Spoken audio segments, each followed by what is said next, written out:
Perkenalkan, saya Nela Salsabila Zahra dan NIM akhir 223. Di sini izin merepresentasikan jawaban dari soal TS analisis industri yang sudah saya kerjakan. Jadi diberikan soal bahwa pada data keuangan tahun 2023, PT Indopangan Maju Sejahtera memiliki total revenue 255 miliar, total cost 175 miliar, dan profitnya itu 80 miliar. Nah, sehingga jika target peningkatan laba 30% dari tambahan laba sebesar 24 miliar atau total target laba itu 104 miliar dalam kurang waktu dari 2 tahun, untuk mencapai target ini apa strategi yang akan saya rekomendasikan. Jadi yang pertama, saya akan merekomendasikan strategi yaitu menurunkan biaya produksinya. Jadi strategi menurunkan biaya produksi itu merupakan pendekatan yang bertujuan untuk meningkatkan profit dengan cara menekan total cost tanpa harus menaikkan total revenue. Dan biaya produksi ini tuh tergolong strategi yang relatif aman karena tidak bergantung pada perubahan perilaku konsumen atau kondisi pasar. Nah, jika perusahaan itu menaikkan harga jual secara langsung, kan akan terdampak resiko konsumen beralih ke merek pesaing. Nah, caranya yang pertama itu kita harus rinci dulu komposisi biaya produksi. Misalnya kalau misalnya dari 175 miliar itu komposisinya itu terbesar 50% dari bahan baku, 10% dari energi produksi, dan 20% tenaga kerja, kemudian 20% dari logistik. Sehingga kalau misalnya dari bahan baku 50% itu bisa ditekan 15%, terus biaya energi bisa ditekan sebesar 12%, biaya tenaga kerja sebesar 12%, logistik sebesar 15%, maka bisa didapat bahwa total efisiensi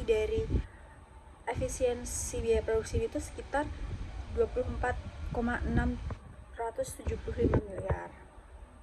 Dia didapat profit baru adalah 104,675 miliar, yang mana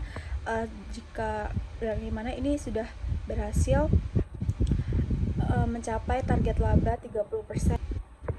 Kemudian yang kedua, dengan diversifikasi produk dengan vertical integration. Maksudnya di sini adalah dengan menjual produk baru yang masih berkaitan dengan produk utama perusahaan dan dari bahan baku yang sama, sehingga dapat meningkatkan penjualan tanpa menambah biaya produksi secara signifikan. Dan keuntungannya, biaya itu lebih kecil dan bisa memanfaatkan fasilitas yang ada. Misalnya nih, dari tepung sendiri tuh targetnya penjualannya itu 12M, terus juga mie instan itu 9,6M, bumbu instan saset 2,6M penjualan dalam 2 tahun. Nah, totalnya kan 24M. Nah, setelah 24M ini kan keuntungan tambahan revenue. Nah, tadi kan revenue awal kan 225M ditambah dengan 24M dari target penjualan produk baru ini. Maka target revenue baru yang didapat adalah sekitar 279M. Nah, kemudian kita hitung profit barunya, 279M dikurangi 175M dengan asumsi biaya costnya itu kan nggak nambah ya, cuman target penjualannya aja yang ditambah, karena biaya produksinya ini tuh menggunakan bahan baku yang sama dan memanfaatkan fasilitas yang ada gitu. Tadi didapat profitnya kan 104M, yang artinya kenaikan profit itu tercapai 24M dari target 30% itu tadi. Kemudian yang ketiga, dengan promosi bundling produk. Jadi strategi ini tuh mendorong konsumen untuk membeli produk dalam jumlah lebih besar melalui penawaran paket hemat yang disertai bonus peralatan dapur yang memiliki nilai guna tinggi. Contohnya nih, misal membeli 1 bungkus jus mie instan kan isinya 40 bungkus ya. Nah, itu akan mendapat 1 piring gratis. Contohnya kita target kenaikan revenue itu 7% dalam 2 tahun.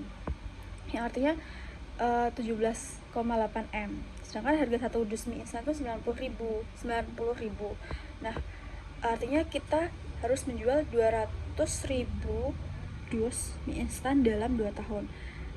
Nah, tapi kan ada biaya produksinya, costnya nambah ya, karena ada paket bundling 1 piring gratis, dimana 1 piring itu bisa 5.000. Kemudian total biaya bonus yang harus disiapkan kan 1M.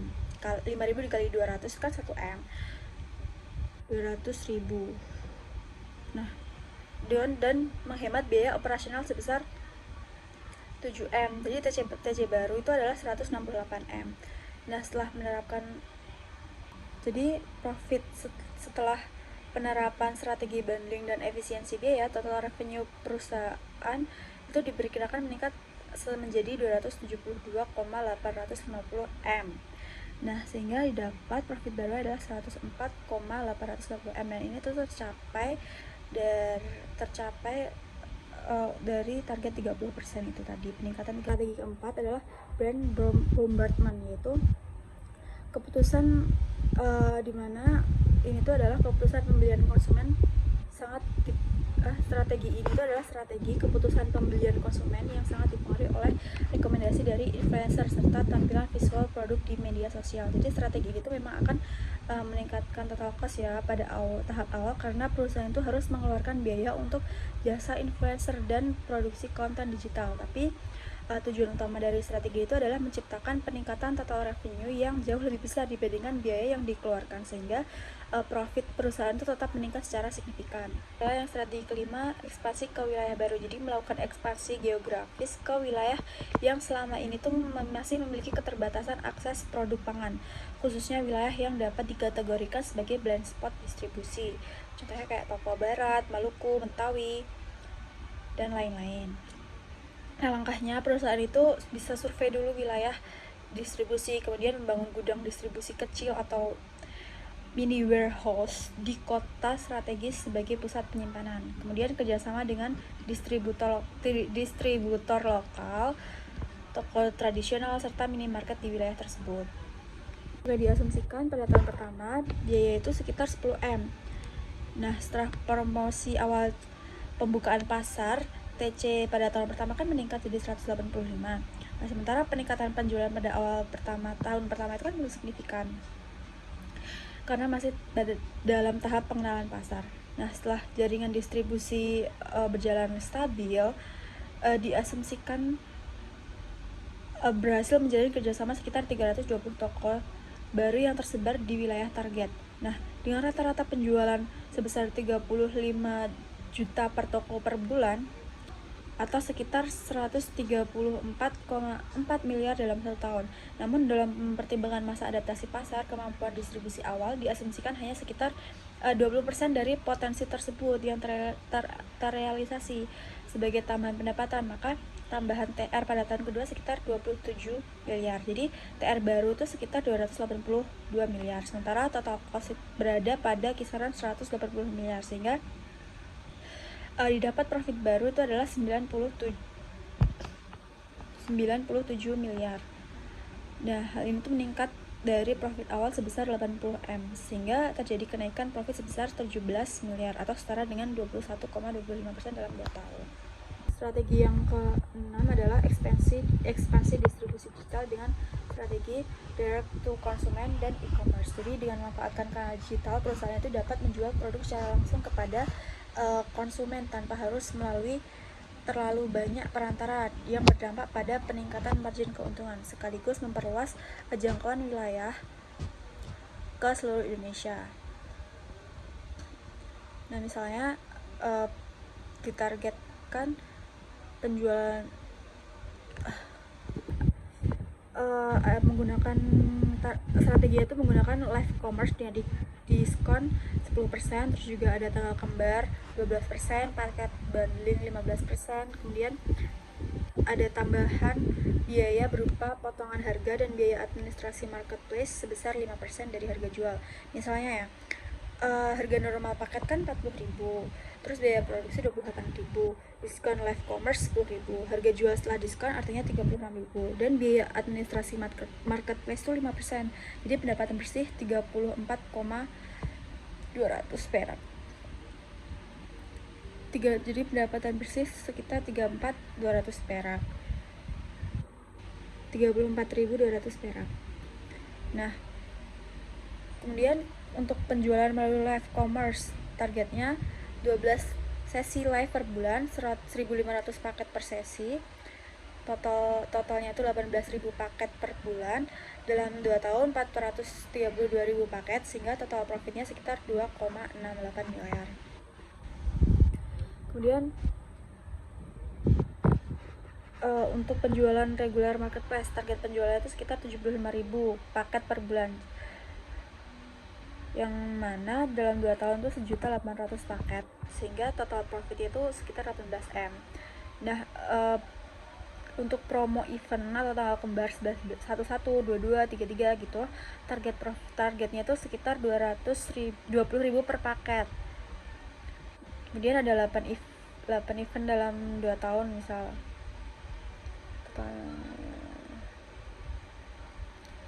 Ya gitulah.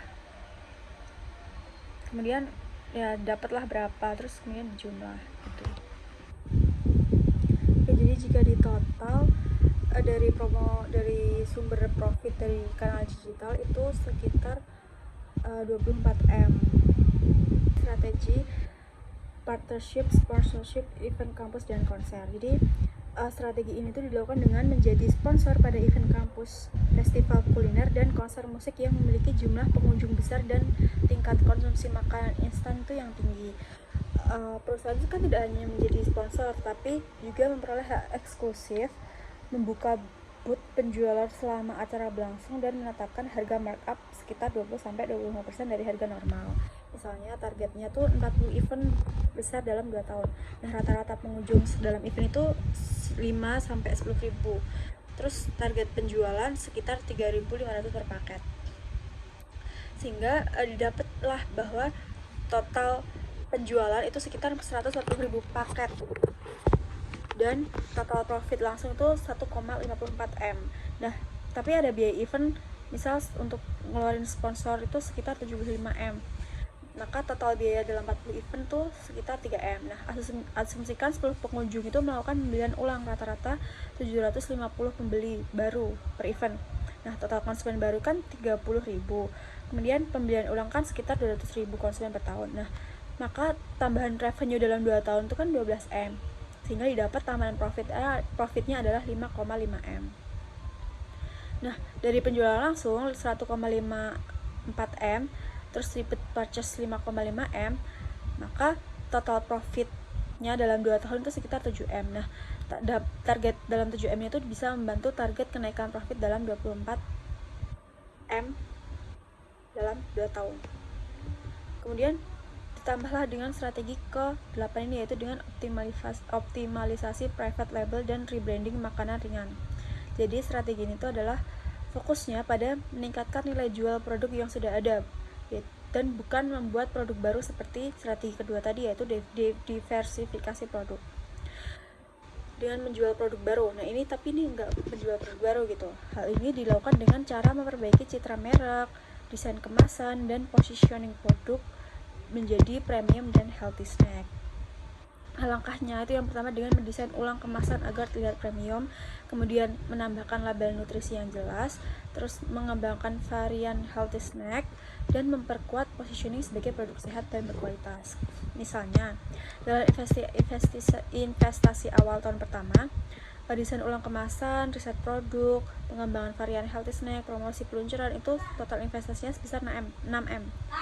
Jadi total cost-nya kan naik ya, jadi 181M. Tapi penjualannya kan belum signifikan pada tahun pertama. Nah, kemudian dampaknya pada tahun kedua terjadi kenaikan ASP. Perubahan pada harga awal itu kan 8.000 per unit, harga baru jadi 9.200 per unit. Nah, maka kenaikan ASP-nya kan sekitar 15%. Nah, volume penjualannya itu sekitar 40M per tahun, asumsikan. Tambahan revenue, maka didapat tambahan revenue-nya sekitar 48M. Nah, tapi dari 48M ini asumsi yang tercapai realisasinya tuh 75M, sekitar 36M, dan margin keuntungan bersihnya sekitar 50M atau 18M, 50% atau 18M. Nah, jadi jika dikombinasikan dengan strategi 7, maka bisa mencapai target kenaikan 24M dalam 2 tahun. Sekian, terima kasih.